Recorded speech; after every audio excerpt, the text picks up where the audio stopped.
Welcome along to Italy, and welcome along to Imola. After returning to the Formula One calendar in 2020, Imola is now home to the Emilia-Romagna Grand Prix. This historic track's original outline might remain, but updates to the circuit ensure that racing here feels just as exciting in modern times.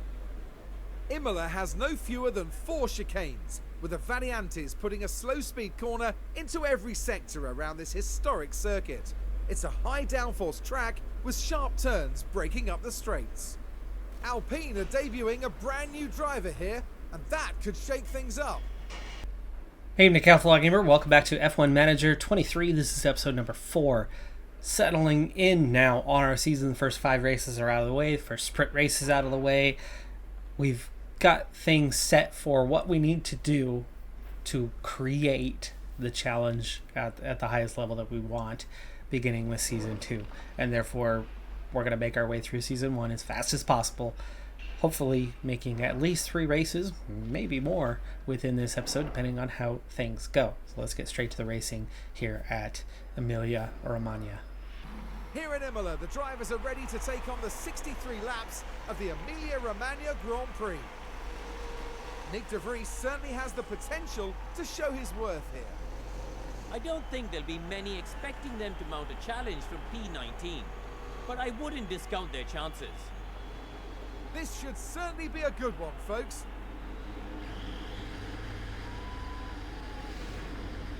This is it, the Emilia-Romagna Grand Prix. And it's lights out, and away And we're racing, starting from P13, P14. And we'll see how we do on this one as we get started.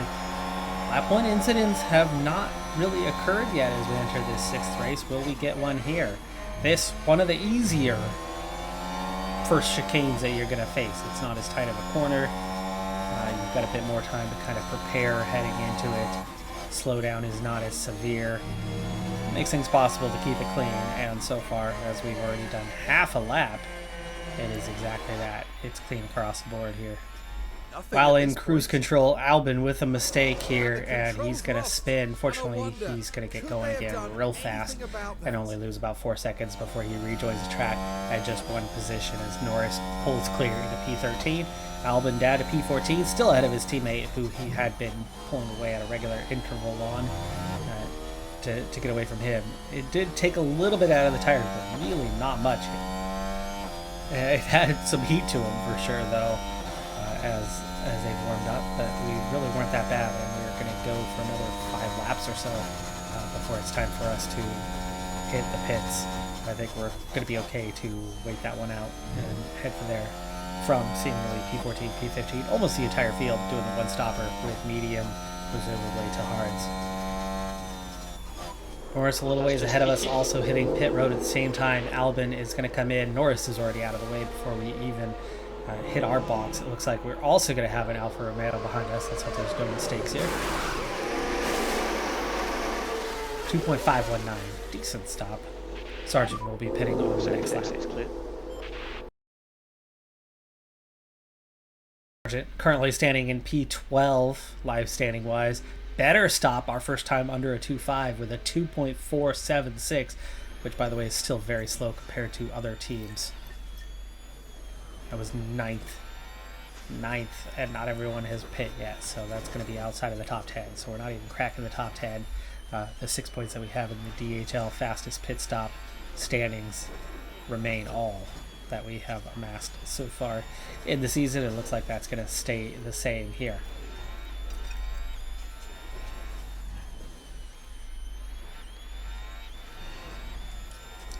As things stand, we are right back just about where we were with P14, P15.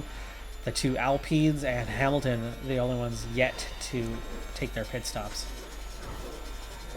And they should all come out ahead of us. So yes, we are P14, P15. But Guan Yu Zhou has gotten Sargent on his outlap as he's been getting up to temperature. He is up to temperature now, but it's too late to get back on that one. So we had been just ahead of Sargent. We are now going to be just behind Sargent. We were holding him up before, really. Verstappen, who is already having a rough day as we get into the late laps on this one, he was only P6. Perez was only P4. Really bad day for Red Bull, made worse by Verstappen going a little too deep, locking up and going straight off into the wall. VSC is out, so I'm assuming he is out of the race, and yes, he is. So from P6, he had a massive advantage over Hamilton in P7, but finally that has changed position. It's lap 59. Lap 59 of 63. Six laps to go. Will... I misread that. 6 laps to go, they say. But not much remains of this race. And with that extra position, we now stand in P13 and P14. Sargent had just made his way past both Alfa Romeos. Zhou had been ahead of us. Bottas had been behind us. Bottas caught up, passed the pair of them. But as soon as Zhou dropped out of DRS range, I took Sargent, turned things up a little bit. We very quickly pushed past Guan Yu Zhou, and a lap later, the gap, the DRS, we had closed that down with help from that DRS and a little push, and then we very quickly came up, and I had just passed Bottas when this crash happened. So Sargent looking for equal his best result, right? He's finished 14th once, hasn't he? Huge gap between him and Albon, though. I mean, 23 seconds behind. VSC is ending. VSC endings. We'll go aggressive to the end. We'll go deploy to pull away from those guys. When you slide on In board. Albon's case, Yeah. we're too far behind Norris. So we're going to go standard, maybe just aggressive. We're happy to push. Okay. Albon too far behind to make any difference, but Sargent needs to push on a little bit to keep Bottas behind. In Albon's case, we are right behind an Aston Martin, making it impossible, really, for us to catch Norris and do anything there. And even then, P12, woo! We're going to have to settle for P13 on the day, hence the turning the engine down and preserving some life for another day. But with Red Bull's woes, it's a Ferrari 1-2 with Leclerc comfortably ahead on the verge of winning this race. Alonso is P3, sandwiching the Aston Martins with Perez in the middle. Hamilton and Russell move up with Verstappen dropping out of this race to 6th and 7th. Ocon, Magnussen, Gasly getting the rest of the points. So Alpine getting 4 today. A couple points for Haas. They keep chipping away. They seem to be the most frequent of the back markers who are able to just reach and get up into the points on a fairly consistent basis, where Norris, not Piastri, but Norris of McLaren always seems to be the next closest, ready to pick up the pieces. We've been there as next closest a couple of times now, and we're not far off that with Albon mostly, as he's regularly finishing well ahead of Sargent. I mean, did 17 seconds ahead today. And the Ferrari 1-2 is confirmed as we enter the final couple of corners and come around to pick up the checkered flag for a P13. Sargent will be there soon enough. He's got 3.5 seconds over Bottas. Now coming around those final 2 quarters himself. And yeah, P13, P14, not bad, but not really featuring into the points at all. I'd like to get 1 or 2 just to help ensure that the other 2 teams don't end up beating us. The Alfa Romeo is always close. The AlphaTauri, generally at the back, haven't had too much trouble beating them this season. Welcome along to one of the biggest weekends in motorsports, here in Monaco. F1 descends on Monte Carlo for the Monaco Grand Prix, a glittering show on the Riviera and a crown for whoever can emerge victorious here. Space may be tight and overtakes few and far between, but that won't stop the drivers battling until the end on this iconic street circuit. Monaco is famous for its many narrow twists and corners. From the brake-heavy Le Rascasse to the treacherous Sand of Ott, there are no proper straights to speak of, and it's extremely hard to overtake here.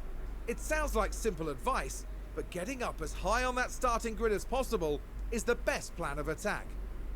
Following on from their win in the last race, Ferrari will undoubtedly be flying high as they head into this weekend, but it won't be plain sailing for them.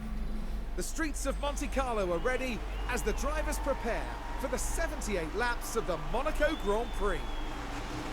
Many people here and at home are wondering what the Haas driver can do. They start this race in P9, eager to fight for a place in the points. Right, let's get to it then.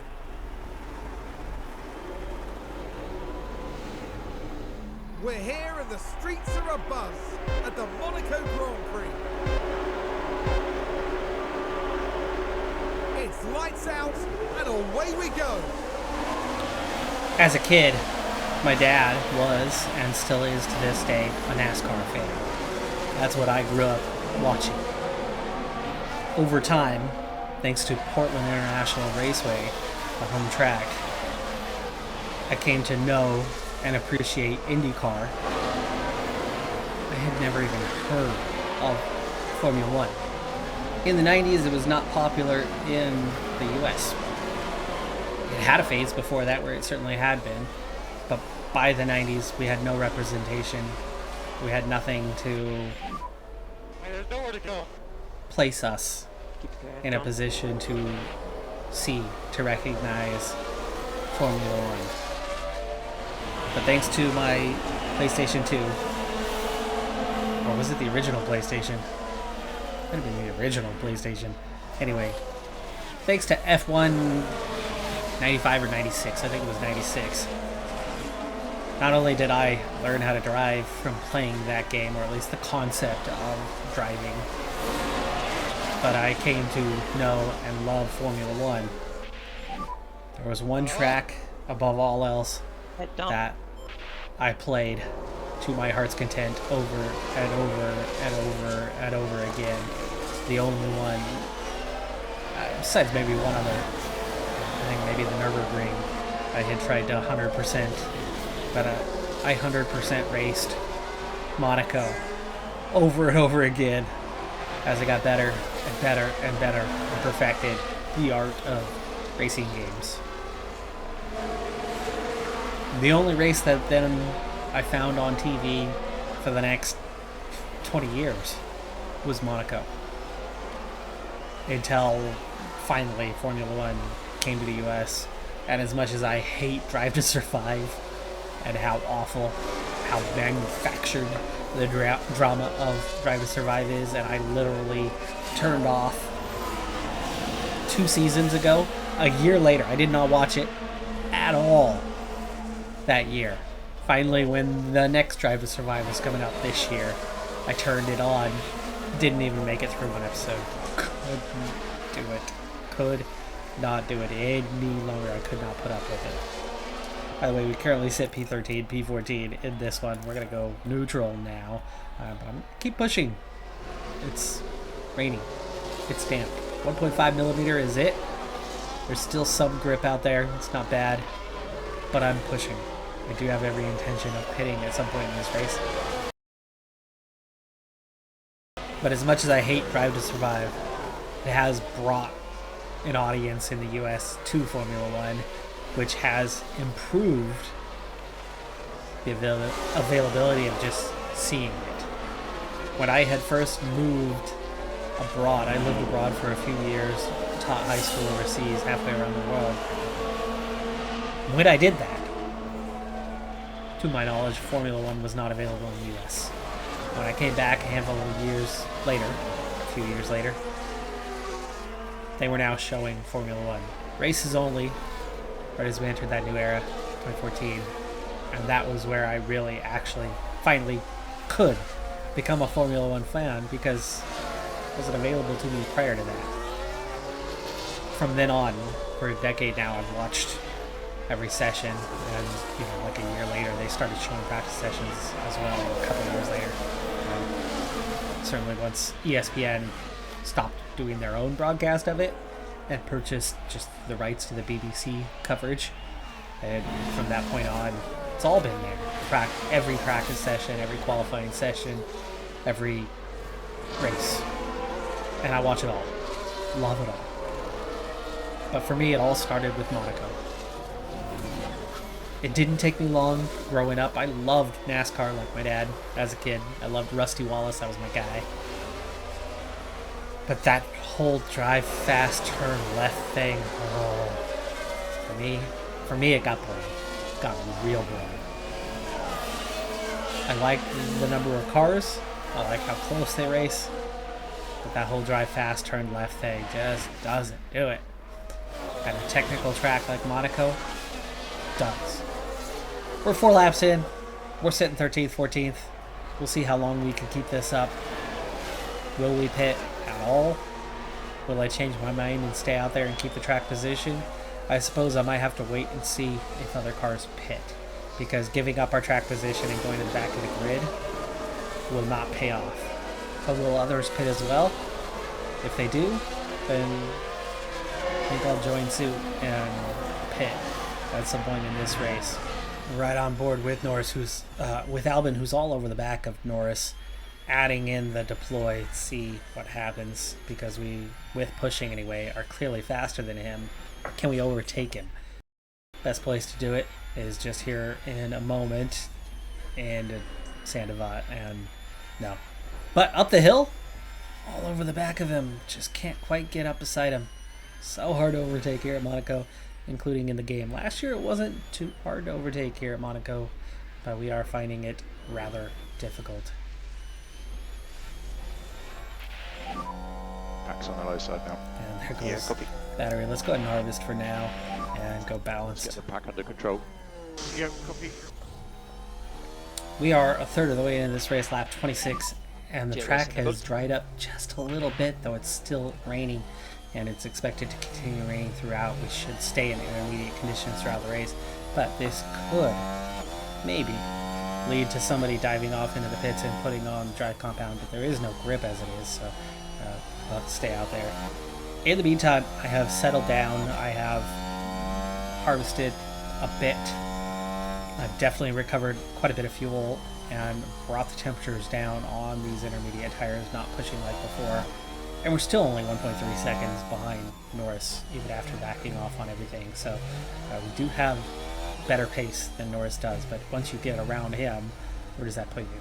It's only P12, and with quite a bit of ground to cover to catch the Alpines, and Magnussen, who's holding the Alpines up with a great P9 that he got either through qualifying or early on in this race. For now, nobody is diving off into the pits, so positionally nothing's changing, but the track has dried out a bit more than even before. But again, without the grip, you're not going to be faster on the soft compound. How long does it last? Would you gain enough by pitting and putting on the softs and being faster? Well, you have to make your way through traffic. So for now, does not seem a plausible option unless everybody starts pitting. And that's a tough one to judge, just how that might go. Rain has re-intensified just a little bit anyway, so it looks like we may not ever see a period where we're going to end up seeing the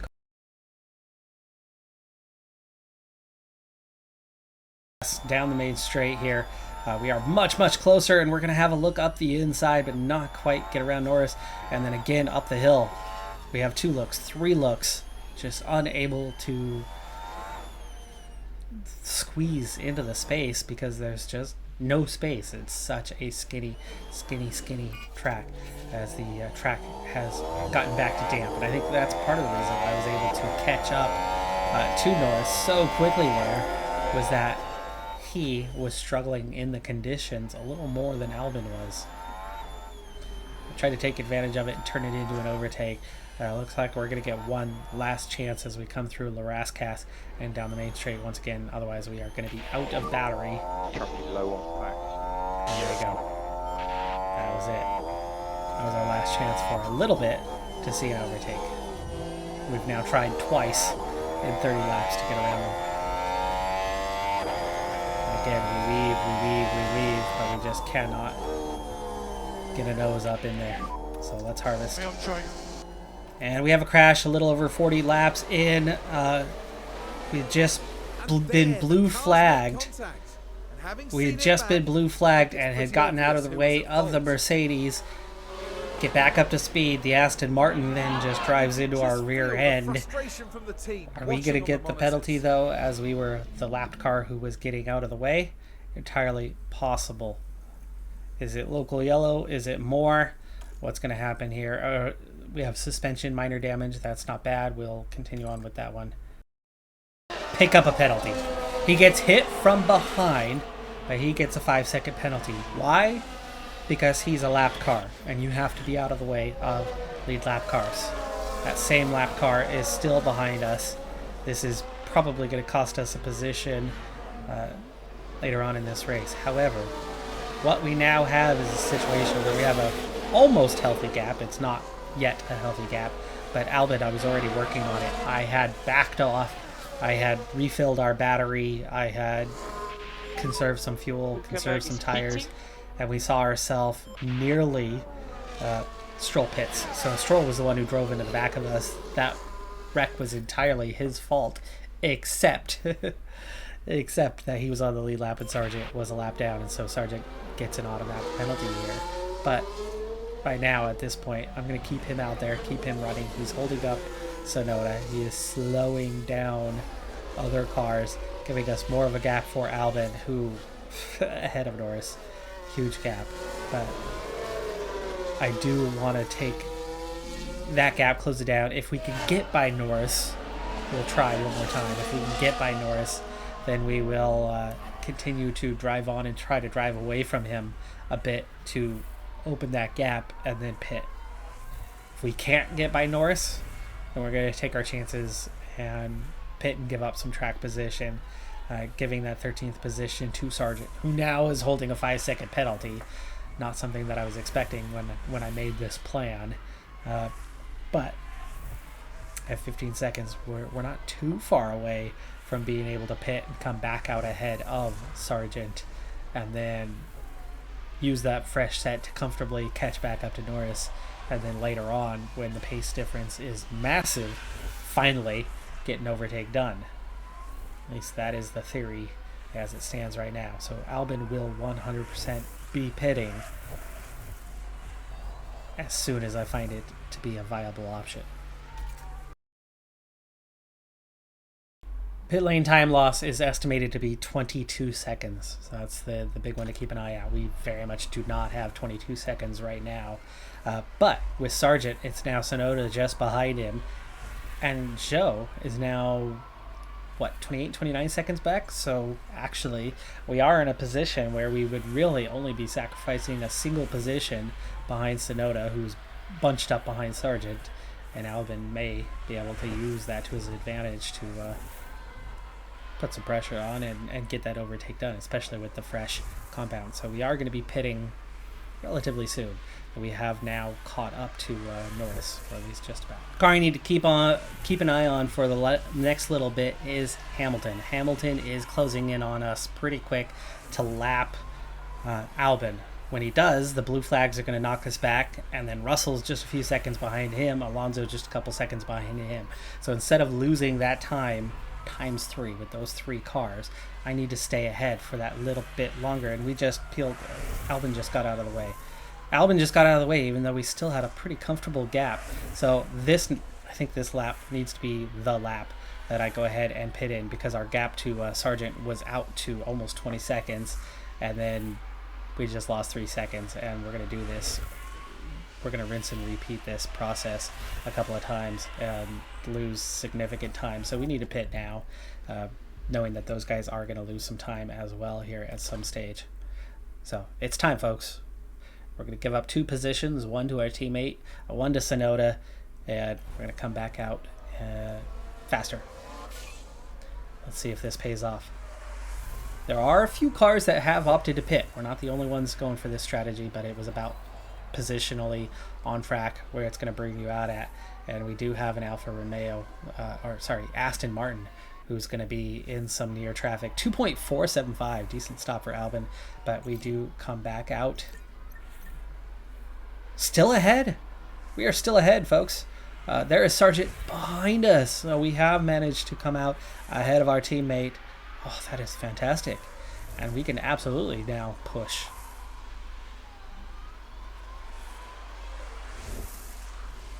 Oh, I love it. We didn't even lose one position. Great stop. Fastest stop of the day. Only a handful have been conducted, but that's great news. And we're going to watch that gap to Norris come down pretty quick. So if he does decide to pit at some point, guaranteed we're ahead of Norris at that stage.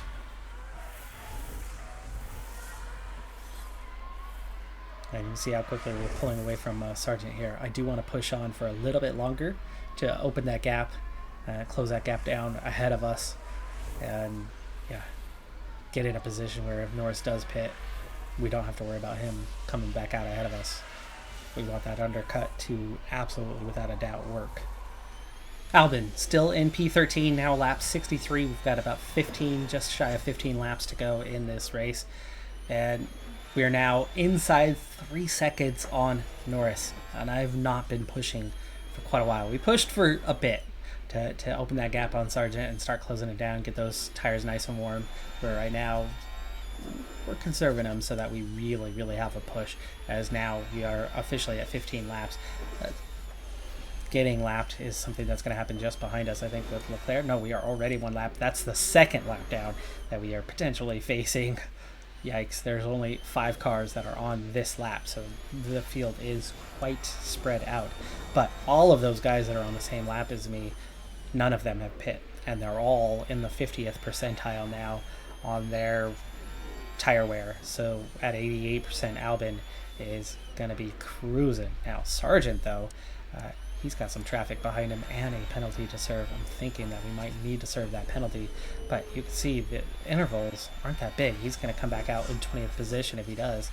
You stay out there, it's only a matter of the 5 seconds, which means he's going to lose right now just 1 position, but Guan Yu Zhou isn't too far off from making that multiple positions. But in the meantime, Albon now just 2 seconds behind Norris, getting closer and closer and closer.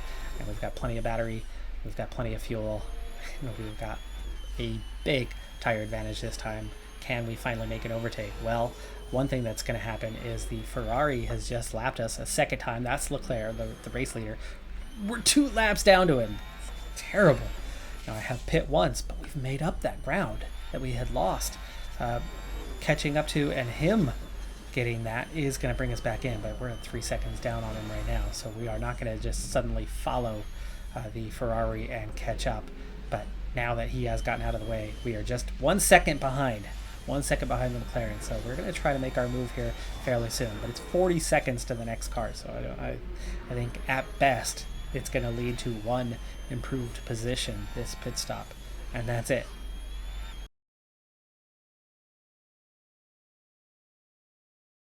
This is the best place to do it, but we're not good on acceleration. We're going to go to the outside. We are side by side through Sandoval. We are still side by side. And we have completed the overtake. There you go. We finally get an overtake done. It took a brand new set. Well, brand new a while ago, but a much fresher set of tires. But we do get the job done, and we're going to quickly pull away from Norris now. We can even go back to standard and just cruise on our way. Now in P12. In the meantime, Sargent in a bit of trouble, as these 3 guys are all within 5 seconds now, and Bottas just outside of it. Stands to lose multiple positions with a penalty that is both deserved and not deserved. Makes total sense. He was being lapped by the Aston Martin. Get out of the freaking way. But you can't help idiots just driving into the back of you. It's not like we brake tested him or anything like that. He literally just drove straight into our gearbox.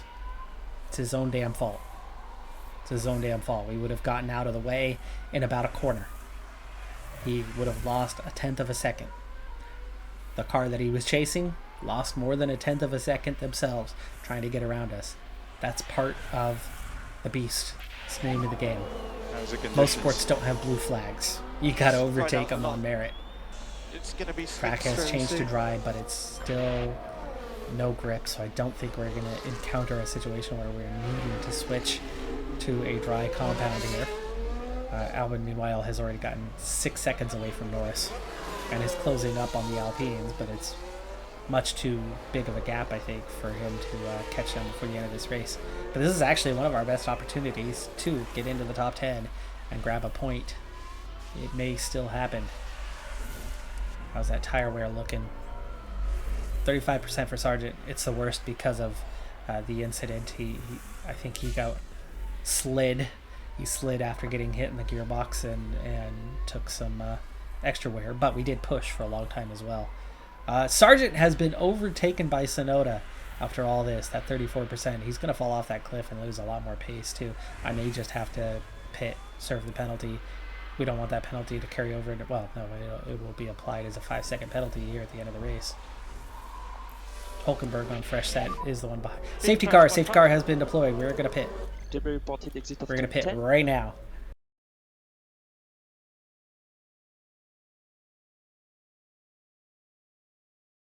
Great chance that at the very least Sargent's going to be ahead of those two. And we dive off into the pits. Safety car. Now there's no grip. Full safety car. Okay, copy. Focus on tyres for now. You can afford to drop back. Sargent serving the penalty. Sure. Absolutely going backwards in the short turn. And a long stop. Left rear with a problem. That ends up taking 12 and a half seconds. Yikes, that was a long stop, and we are down to last place. And did we just get lapped again? Yes, we did. We just got lapped again as a result. Oh my goodness. Sargent just ruined any chance he had of this soft compound working out. Any chance that he had. Positionally, we are the first 2 cars behind race leader Charles Leclerc. So once we get released, in Albon's case, he's going to be able to take off. In the case of Sargent, the track is getting wet again. So I think what I'm going to need to do is Sargent is going to have to peel off and go into the pits. That extra lap down ruins anything, any hopes. We not only gave up some track position in terms of we were, 14th? Focus but on your tires. We lost an extra lap through the mistake in the pit stop. So not from the 5-second penalty, not from switching to the softs, though the softs is looking like it's not going to work out for us. I think we're going to have to pit again with Sargent.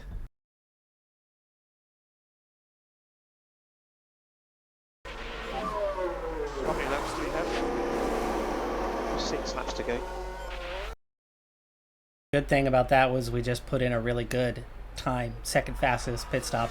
We're going to get some points in that DHL fastest lap competition, but Sargent, that puts him to the back of the group. No idea why we've not been allowed to overtake, or why we're still going around and around in circles with either A, still the safety car, or B, without any overtake being permitted. And lap cars will not be allowed to overtake. So we are still stuck in traffic. And still we ride under safety car. No rain expected. No rain expected. Copy. The track is Track, now please. dry. And the rain is stopping, and it's drying out pretty quickly. With that, this race is decided. Leclerc, Perez, Sainz, Verstappen, Hamilton, Russell, Albon takes P12. We did gain that one position in that key moment. There was a lot of laps to go when that safety car came out. I'm really surprised that we spent that many laps under safety car conditions and didn't at least get 1 to 2 laps. And then the whole no overtaking, multiple laps before the end. Okay. A funny thing about Sargent and the multiple pit stops at the end. Here's the thing. Had we not pit and that race finishes under safety car, he had a 5-second penalty. Those guys would have been less than 5 seconds behind. Most of them, if not all of them anyway. So Logan Sargent does not finish in P14. Actually, Tsunoda had overtaken him, so 15. He absolutely would have been overtaken by De Vries and Piastri anyway. But with only 5 drivers taking pit stops all day, we get the fastest and second fastest pit stop of the day. You can see problems for both Stroll and McLaren. In Stroll's case, I think that was repairs. He lost his wing in the Sargent incident. Piastri just had a problem, and we happened to be faster than Hülkenberg's pit stop. The massive 43-point haul, we jumped to 7th in the fastest pit stop standings. One new feature we're getting in the game this year is infrastructure problems. Random events that pop up. You could speed up construction time or have delays to construction time, or just straight up problems, such as our wind tunnel data concern and wind tunnel and design projects being paused for 9 days while they investigate the problem. Funny thing is, I've only done 2 upgrades on the car all year, and they weren't massive upgrades, and yet the car is actually slightly better than it was, or in at least a similar position to what it was at the start of the season. So other teams are not making a lot of headway on their cars either. That boardroom and help in the approval, especially as we get into next season, is going to be important. So we're going to make our next upgrade just over $1 million to make that one happen. We're now going to get a 20% bonus to race confidence gain as we go through. So when we occasionally get those results that we need, mostly because people DNF and we move up the orders, how I see that one going most of the time. But if you're at the back of the grid, it's not easy to get, it's not as hard to get those boosts, right? Because anybody DNFing means you move up. You're running dead last, but 3 cars DNF, you finish 17th. If the goal was to finish in the top 18, oh look, we did well. We're going to be able to afford a lot of these for a while, but we are going to get our second car development facility upgrade with a suspension simulator upgrade. $7.5 million, pretty expensive. Thank you for joining us for the Spanish Grand Prix here in Barcelona. With poor starting grid positions, I think it's time to try out some different strategies. It could be useful come next season to see how it plays out this year. One, underfueling both cars by 1 lap worth of fuel, meaning you're quicker actually at the start because you are lighter than everybody else, but at some point you're going to have to lift and coast or be aggressive less often to make that work. But also 2-stop strategy, as we are at Barcelona, and this Catalonia track is hard on the tires, so they wear pretty quickly. And in Sargent's case, we're going to try a very different strategy of going from hards to mediums to softs so we can get progressively faster. And the main reason for doing that, starting from P19. We're already at the back, so we might as well mix it up. In Albon's case, more of a standard approach of soft, hard, medium.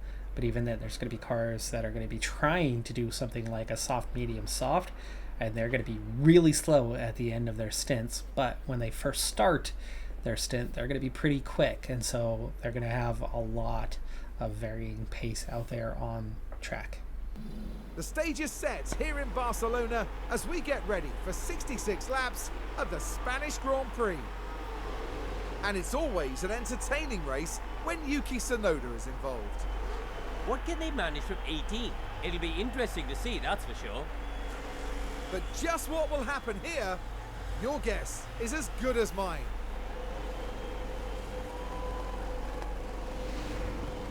This is it. It's the Spanish Grand Prix.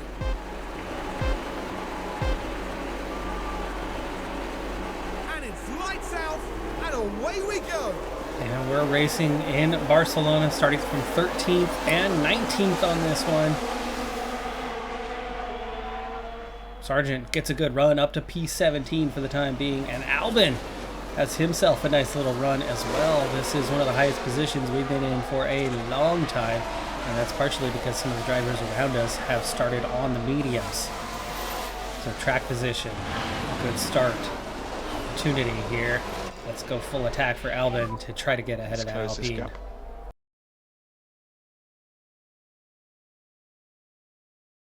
We don't want to push too hard. We do have the changed chicane in F1 Manager 23, so the final chicane at the end of the lap is no longer, and they've gone back to the old layout. So for those curious about, as we have a big crash, and it's behind Sargent, it's Bottas, it's Tsunoda, it was the last 2 cars on the grid.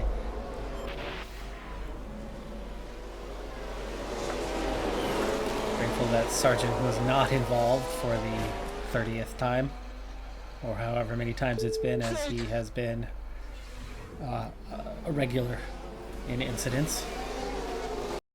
Coming up on the end of lap 2 here, and Albon is under pressure. He has lost some ground on those guys ahead of him, even though we're actually still pushing a little bit here.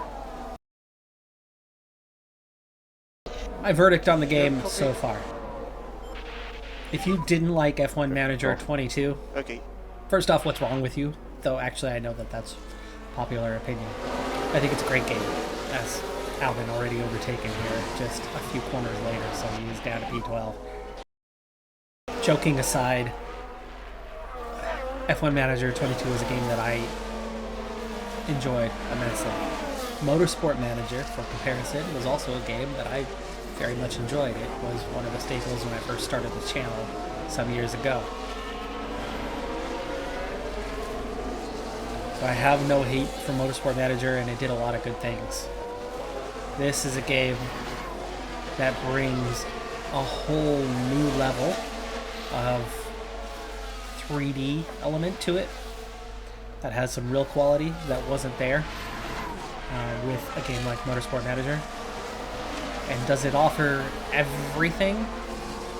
Does it bring every last element that you would hope? No. No, it does not.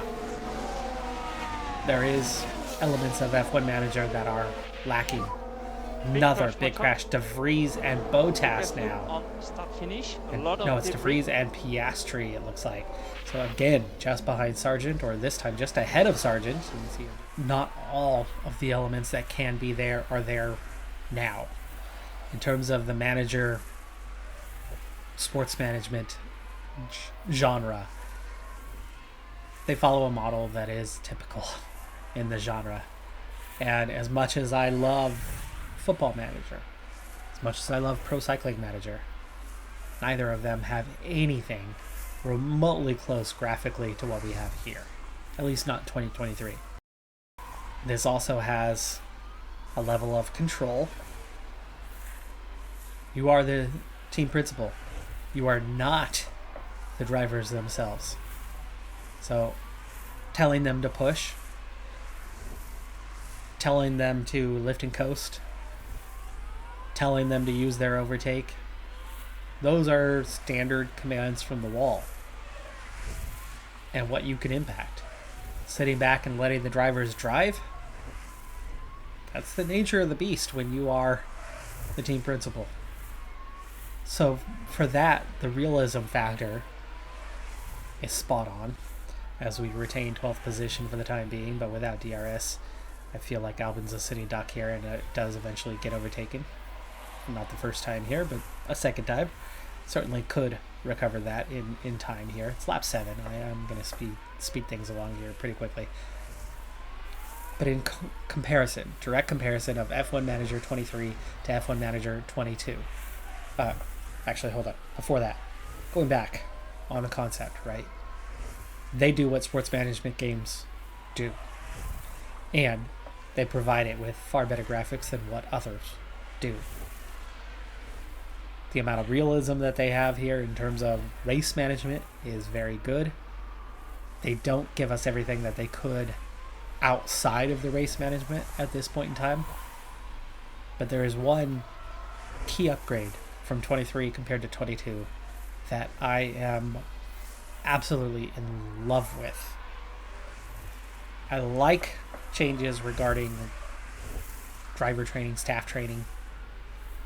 I like the addition of your sporting director, but I absolutely love the new system regarding pit crew training and that schedule management, and seeing that development and seeing what it is doing within the races themselves in terms of pit stop mistakes, pit stop times, the DHL fastest lap. Absolutely love that aspect of the game right now. For me, that change alone is worth it. But unlike some people out there, I loved F1 Manager 22. I thoroughly enjoyed it. I get the complaints that are out there that exist and their reasoning. But I don't agree.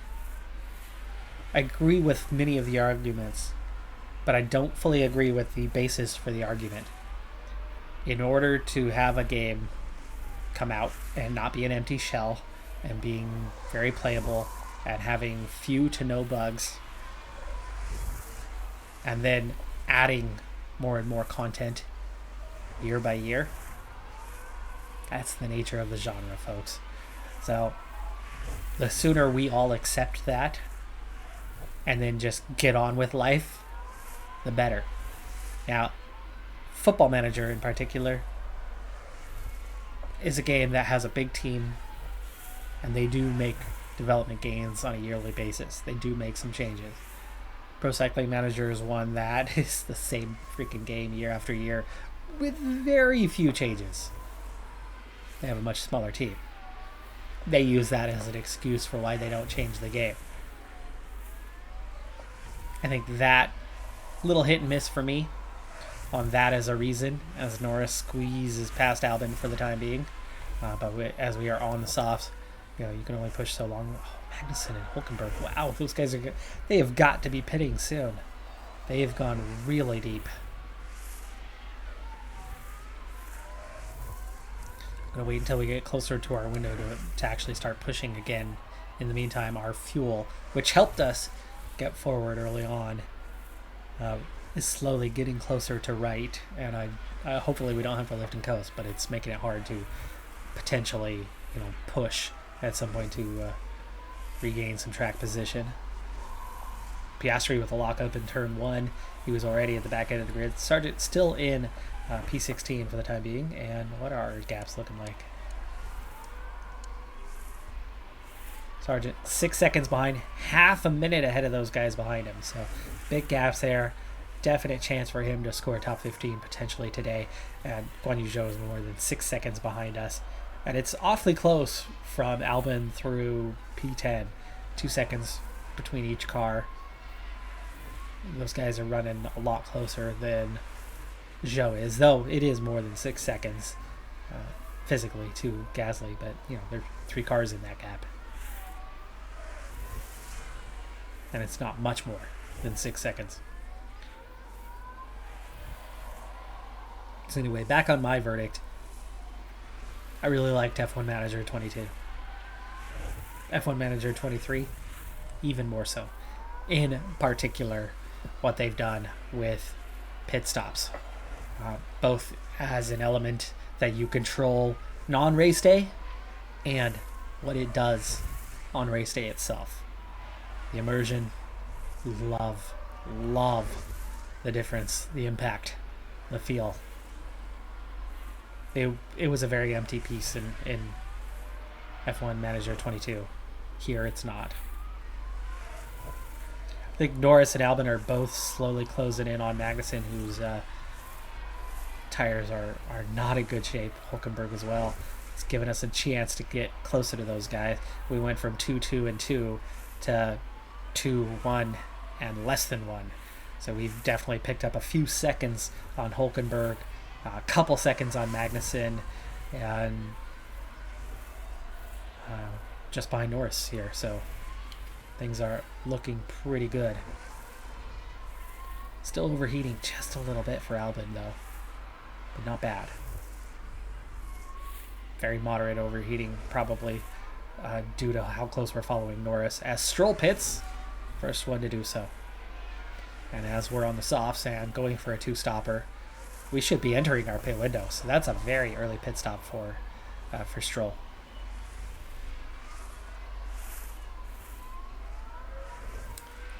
Hmm, 1.3 and just 4/10. If we can overtake soon, we can immediately get up on Magnussen's wheel, or at least just about, with the DRS advantage. Down the straight, up the outside. I hit the wrong button. I sped time up instead of changing the camera like I was planning. But we do manage to get around Norris, so that is Albon up to P11 for the time being. Virtual P12 as Stroll has already pit. Hulkenberg also pitting. So we are just under a second behind Magnussen now and closing that gap. And we're going to keep that momentum going and see if we can't catch and pass Magnussen here with the aid of DRS on the main straight. And our own pit stop should be coming here pretty soon. Yeah, we're back. Battery's already empty just as we're rounding the corner to set ourselves up. That's going to make the overtake difficult here, but it's maybe still a possibility with the push. Copy. Safety car deployed. Safety car There's a deployed. big crash. Yeah, probably a lot of And he debris on just the passed. start finish. Just past the start-finish line.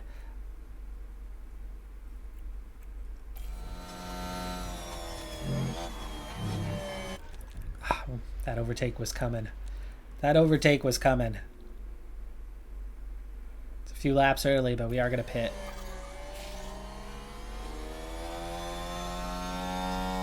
And here we've got a yellow flag. Oh, it's the Alpines! Oh, this is a great opportunity for us. I don't know. Trying to rejoin, and the secondary car, whichever one of them it is, bumps into him as he's waiting to rejoin the track.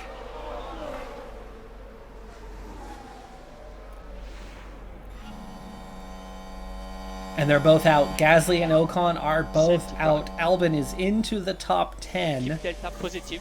We have a big gap behind us, so that's going to help with the Keep this pit tire stop and in not temperature. going too far back. Sargent, meanwhile, do I want to change strategy? Do I want to pit him as well? You know what? We might change our strategy here, but what do I have? Can we go medium, soft, soft the rest of the... Yes. You know what? We're going to go medium, soft, soft. We're changing strategy now. We have enough soft compounds left. We're going to go medium, soft, soft for the rest of this race. We're not going to gain...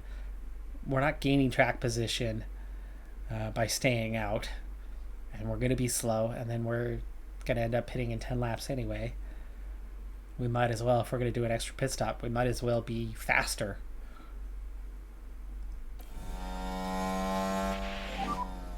We're boxing. Behind us is Hulkenberg, who's already pit. He's going to overtake us pretty quickly and easily after that, and then Guan Yu Zhou. Guan Yu Zhou may not come out ahead of us here. Everybody's diving down pit road. So Albon, first one down pit road. We are double stacking, but there's plenty of time between us. We're going to come in behind the Haas, and we are going to have to wait and then come out behind the Haas. So we wait about an extra second there, but the stop was 2.549. And here comes Sargent clear on his own. But Hulkenberg and Zhou both do manage to go by. 15th on that stop for Sargent. So that is now P11 and P14. P11, P14. Sargent is very much off his schedule now. We look at reducing. As we go to restart racing, there was 3 cars a lap down, so Bottas, Piastri, and De Vries have unlapped themselves and have not quite made it back to the field as of yet. Most of those guys are all carrying damage anyway. The one car behind Sargent who didn't have to is Sonoda, but he also was one of those carrying damage. Right now, things are looking pretty dang good, but of course Albon is now behind Norris, behind Magnussen, and he's going to have to make his way back around these guys.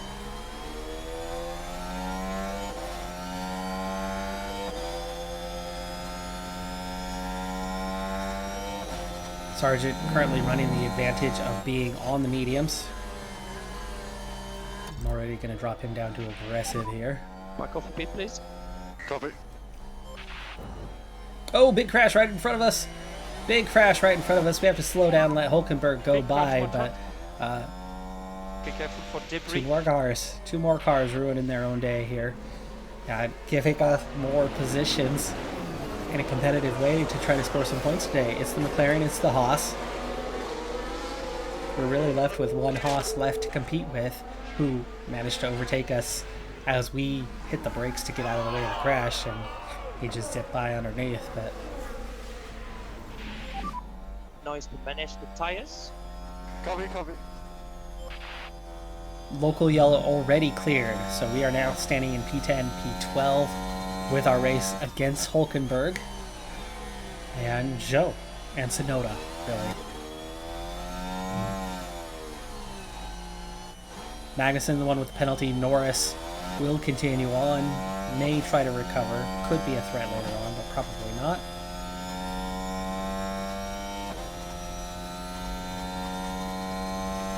But after we get down the straight here, we're going to begin to settle in to this run. Hulkenberg already more than a second behind Stroll, so he is not going to have the benefit of DRS.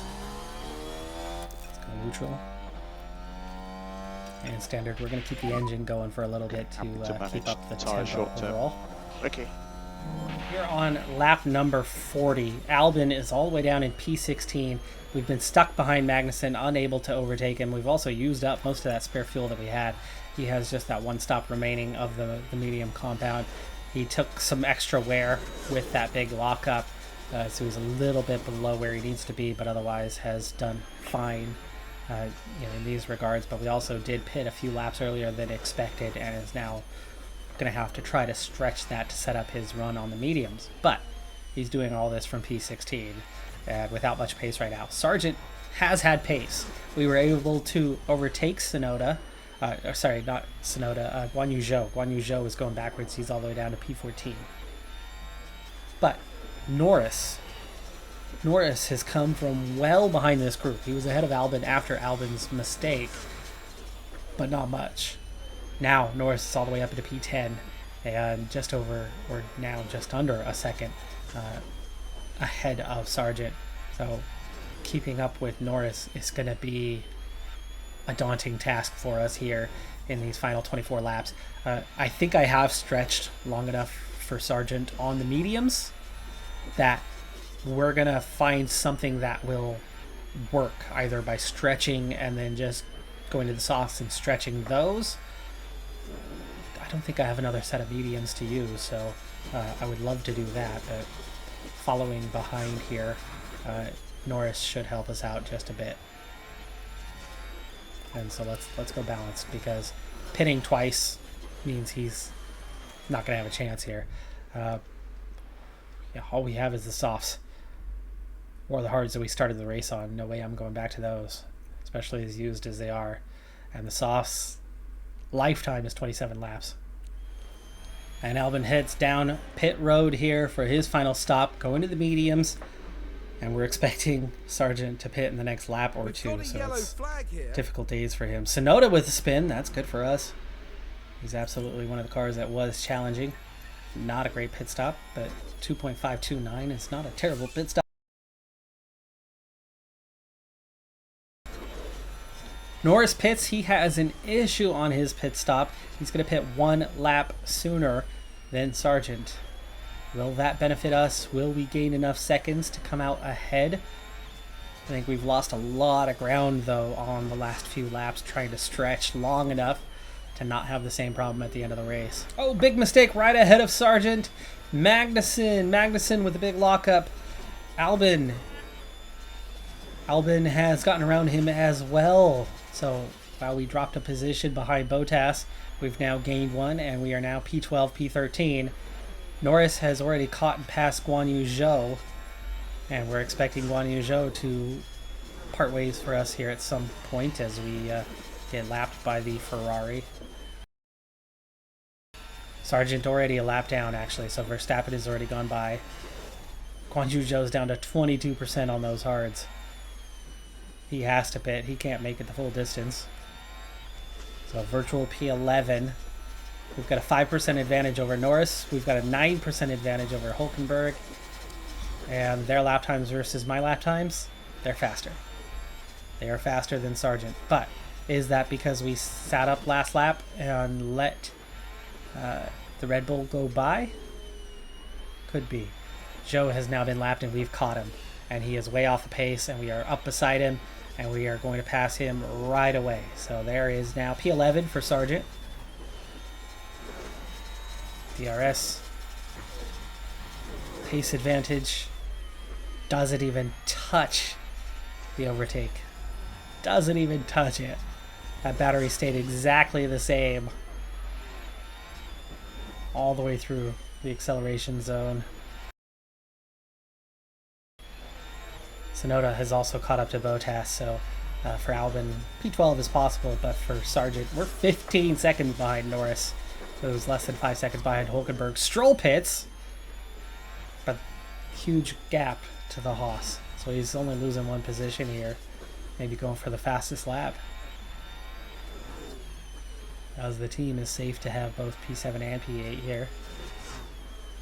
Verstappen leads by 11 seconds from Sainz, Perez, and then Leclerc, Hamilton and Russell, then the Aston Martins. And if Albon doesn't make his 2 mistakes today, as comfortable as we were ahead of Sargent, we would very much be right there with Hulkenberg and Norris still battling it out.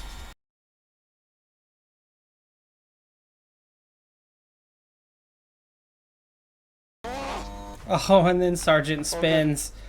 3 laps to go and Sargent spins. Will he even keep his P11? It's turn 1, same place. All good at this point. This is one of those moments where he says, anything you can do, I can do better, to his teammate Alexander Albon. You spun, you made it look pretty. I can do the same thing.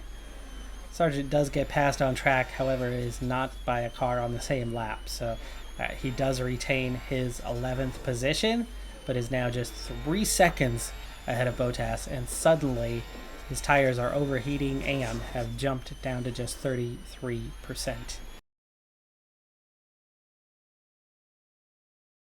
Entering the final lap, Albon has overtaken Bottas and is actually now just a handful of seconds behind Sargent.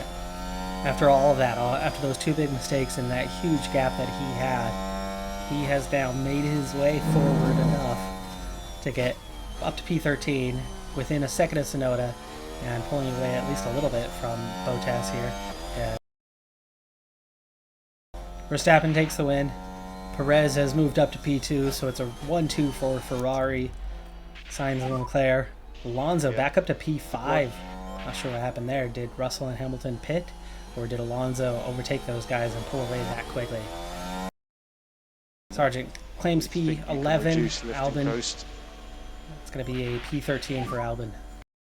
Good result for the team, but again, no points. Following 8 rounds, Leclerc still leads in the championship, though Perez has closed up on him a bit. Sainz and then Verstappen up to, once again, moving back up the grid order, now to 4th. Alonso 5th, Hamilton, Russell, Stroll, Ocon, and Gasly. The Haas clearly showing that next best. Lando Norris gets that 1 point today. Haas get the couple points today. So McLaren now sit on 2 for the season, and we, for the 3rd time, have scored an 11th place finish, with Sargent moving up to 15th in the standings, both of our drivers being ahead. So none of these guys have finished 11th as of yet. That's good news for us. We're keeping behind 5 drivers, which is keeping us 8th in that Constructors, which Ferrari leads, but definitely by a smaller margin after this race. That's going to do it for this episode, though. I'm Decathlon Gamer. Like, comment, subscribe, and I'll see you next time. Have a good one. Be safe out there. Bye for now.